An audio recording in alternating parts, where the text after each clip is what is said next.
Hey, welcome back to Dealing with the Deckers, our live version. I'm Candace Decker, realtor on the Gulf Coast of Florida, and this is my co-host and sister-in-law, Jamie Decker, and fellow realtor in the northwest suburbs of Chicago.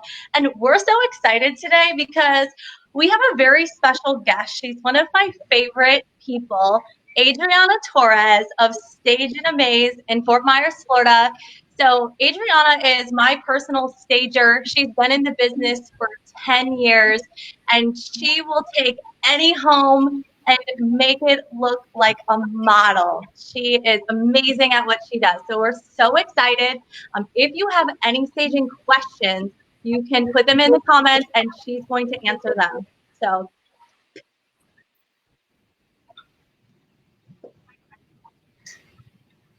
Jamie, you there?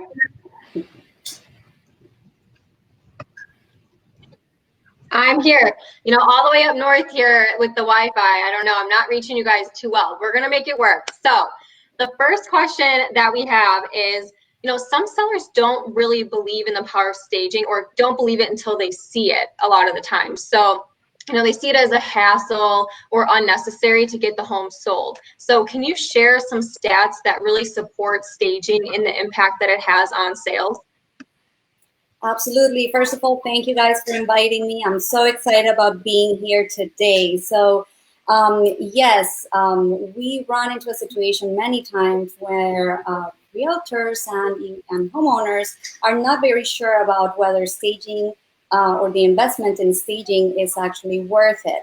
And the Real Estate Home Staging Association has conducted, or they conduct, studies every year, and the latest statistic shows that stage homes sell 86% faster than homes that have not been staged. So when you start adding up how much someone is paying in mortgage expense, insurance, HOA fees, maintenance, all these fees that add up real quickly, and when you realize, okay, instead of paying those fees for 6 or 8 months, I can make the investment in staging and sell my house in 2-3 weeks, or normally under a month, then that's when you realize it makes a lot of sense. And that's really what we try to educate our clients into, how staging will benefit and speed up the process of selling their home and bring them a higher price for their house as well.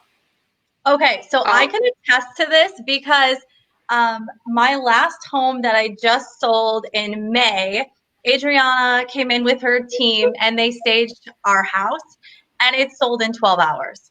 So I am the biggest believer that staging works. And I think that a lot of us have a hard time visualizing what our homes could actually look like staged properly. And so you really bring out the emotion. Like for me, when I saw it, I was so blown away by just having my home like full and really like each room was put together the right way. There were some rooms I didn't know what to do with them, and you were able to bring out the best in every room. So I can see how it makes such an impact on the sale of homes, especially a lot of buyers don't have the ideas of what they could do, and so you put that all together. Absolutely true.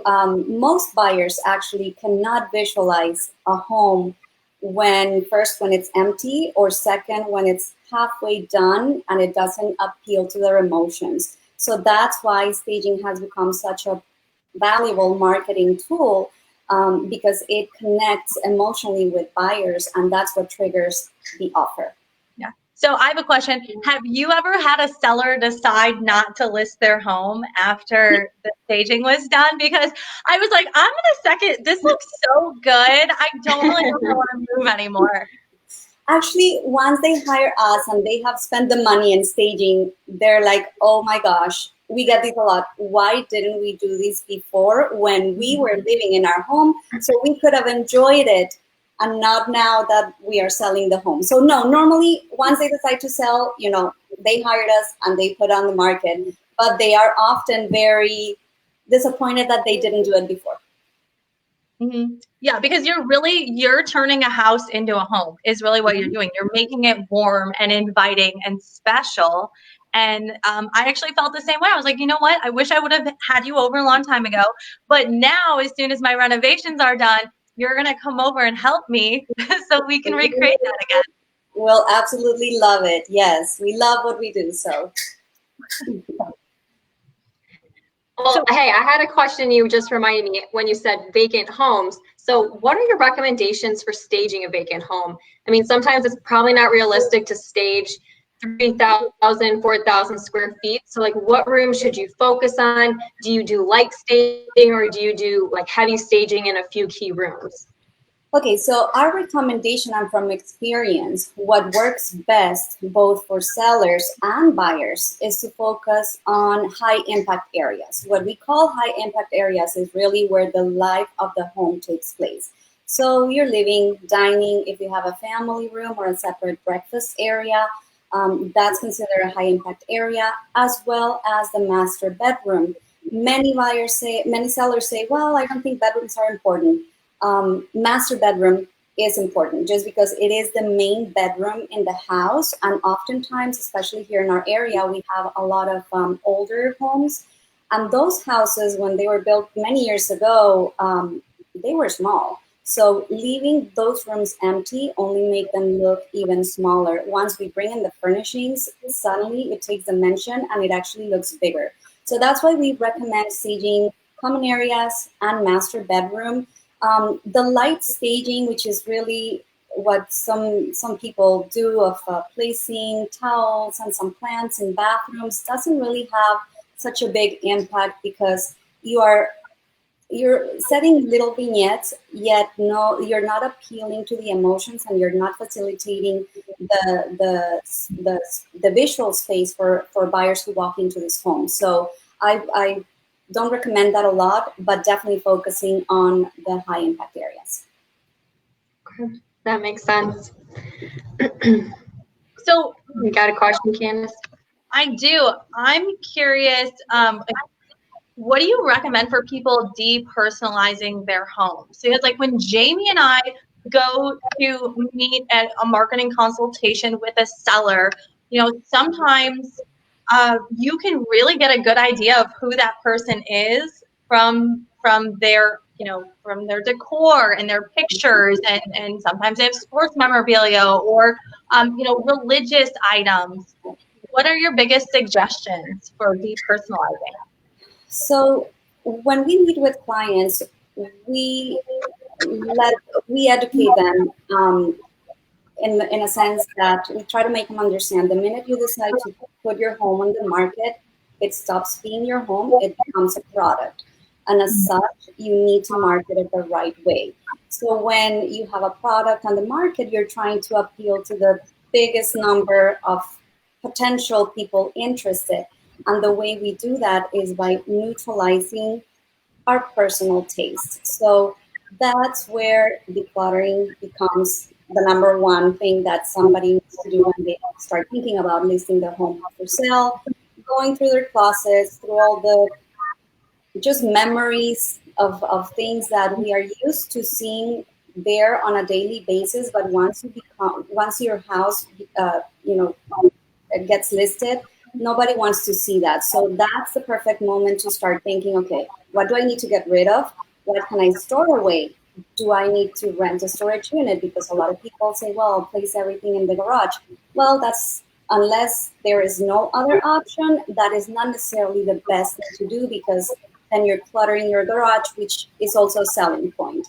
So decluttering is, I would think, the number one must do prior to, must staging item to do before listing a house, and depersonalizing, removing all those personal items that might draw buyers' attentions away from the home. We want buyers to walk into the home and look at the square footage, the features that it has to offer, and don't get distracted with anything personal. It could be personal pictures, personal decor, personal colors. A lot of times, we love bright colors. And that's okay when you live in the home. It's not okay when you're going to list, because then you're going to be turning away a good amount of potential people interested. Yeah. So what I find when a home has a lot of personalized items in it, it is so distracting to a buyer because they end up looking at the photo wall and they're like, oh, look, there's their wedding picture from 1982. And oh, they must have this many kids. And oh, they travel. And then they start kind of producing this story in their mind. And I'm like, hey, wait, we're looking at the house. Let's get back on track. But it really does deter a buyer in their mind. Absolutely. And what you want is to facilitate buyers to emotionally move into that home. So you don't want anything that could get that attention away. You want them to start thinking, oh yeah, I could see myself having coffee here in the morning or just relaxing here in the lanai, whatever the case might be. But that definitely we need all the distractions away. Definitely. So our friend up in Jacksonville, Florida, Jonathan Abraham, he's a realtor up there. He said, do we want to list or do we want to sell? Yes. So in order to sell, to actually get your home sold, you have to do the work on the front end. And a lot of times I advise sellers, hey, you're going to have to pack this stuff up anyway. Let's just get it done now beforehand. I think 90% of the work happens before we even get on the market. Oh, thank you, Jonathan. He's up in Gainesville, Florida. So, most of the work happens beforehand. Yes. And so it's so important. And, I'm so impressed with your team because the morning you staged my home, you showed up in a huge moving truck. Everyone had their lunches packed. You guys were ready to go to work, and you really did. You did a lot of work moving stuff out, bringing stuff in, and then, if something you didn't think it looked the right way, you would move it out, bring something else in. So it's a very intense job that you have. It absolutely is, and it's far away from what they show on TV. Really, there's a lot of intense sweat going on, planning, and just trying to come up with the best possible product so that the house sells fast. That's the objective, that your house will sell fast in the least amount of time for the highest possible price. Right. And with the money they spend, what we want to see is them to actually net more when they sell. So the idea is to spend on the staging to present the home in such a way that it's going to command more money for the seller. So I love it. Now I want to switch gears a little bit, and we want to know what the hottest trends are right now that you're seeing. Oh my gosh, okay. It changes so fast that it really amazes me to see how things, change. Well, we are in Florida. We are seeing a lot of modern coastal, so whites, blues, woods, touches of a lot of organics, metals. A lot of metals are still playing. Gold and just silver. Blue is still a big accent color for like pillows and artwork. In terms of wall color, white. We're kind of walking away slowly from the grays, and we're getting into the white. So this is going to be the white next couple of years, I guess.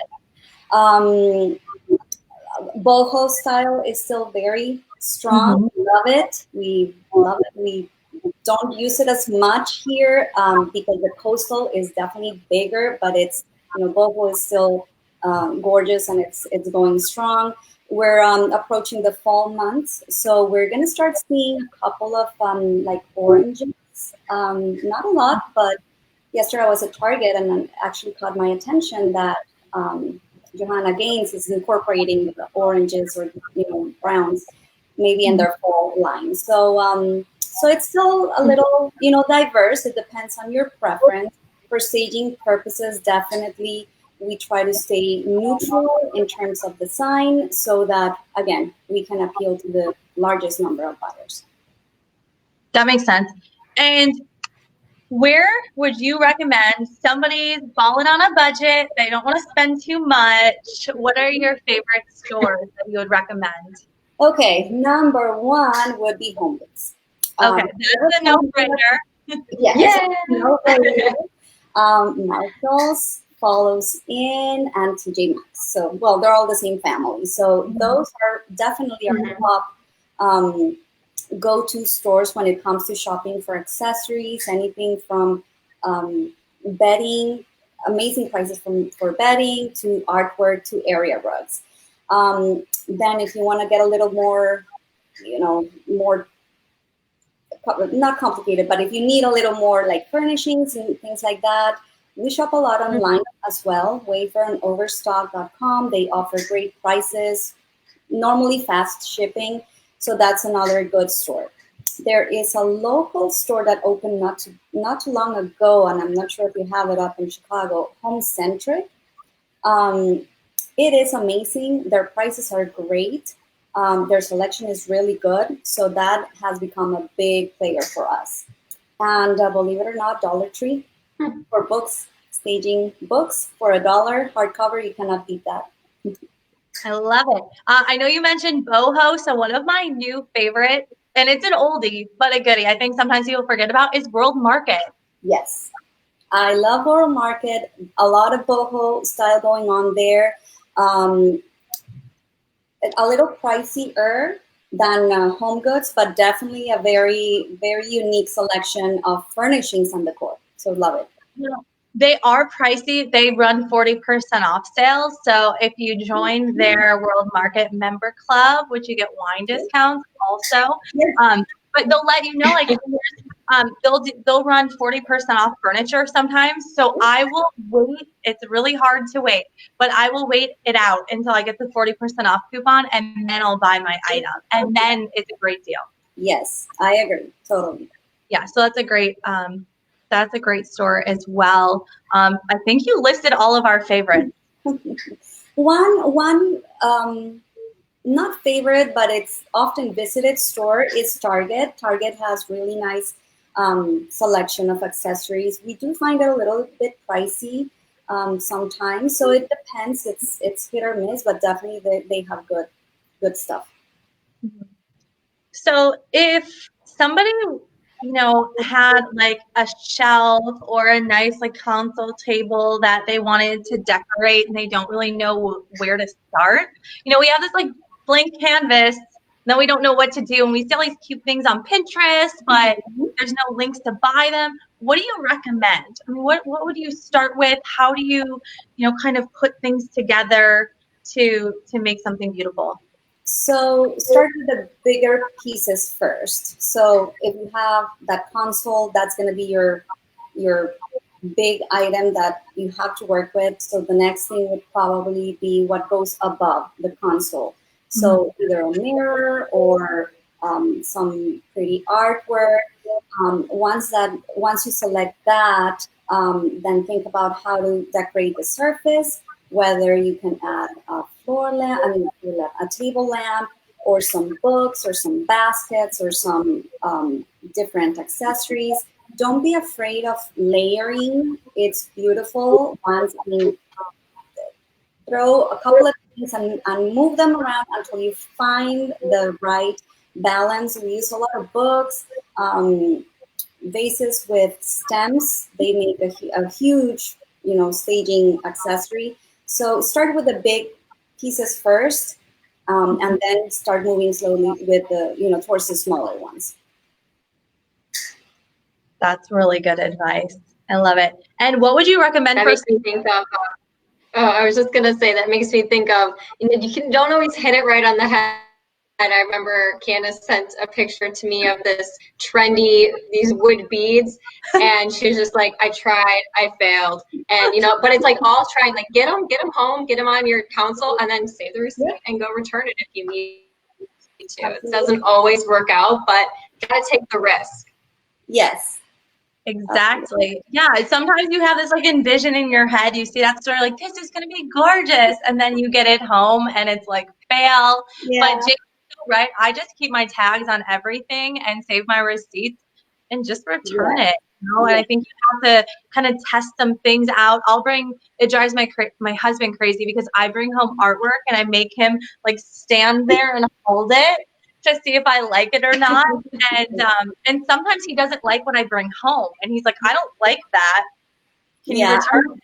So I'm like really excited about a piece, and he's like, I don't really like that. So then I return it. Yes, and it's always a good idea to, if you're shopping for artwork, for example, grab a couple of options, not just grab one, because oftentimes it might look very nice at the store, but once you put it all together, it may not be the right colors or the right size. So grab a couple of things and try out. It even happens to us during staging days. We select the artwork that we think is going to work for the house. And once we are there, we're like, that doesn't look that good there, but let's move it over here, and it suddenly looks great. So give yourself a couple of options. Yeah, I think we all have to stop being so hard on ourselves too. Yeah. Trying to make everything perfect. I know you talked a little bit about Farmhouse, and I'm the biggest Joanna Gaines fan. I know Jamie is too. I like more modern coastal farmhouse. What do you think about people doing things on trend, like going all in on the farmhouse? I personally love Farmhouse as well.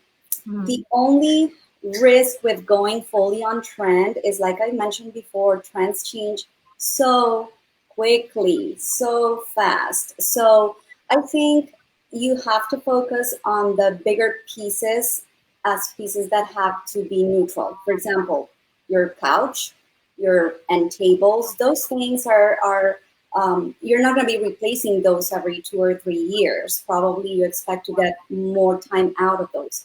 So for those big items, pick something that is not as specific to a design, and then go go with a particular style that you like for the pillows, for the artwork, for the throws and the accessories, because those are a lot easier to swap and less pricey than the big items.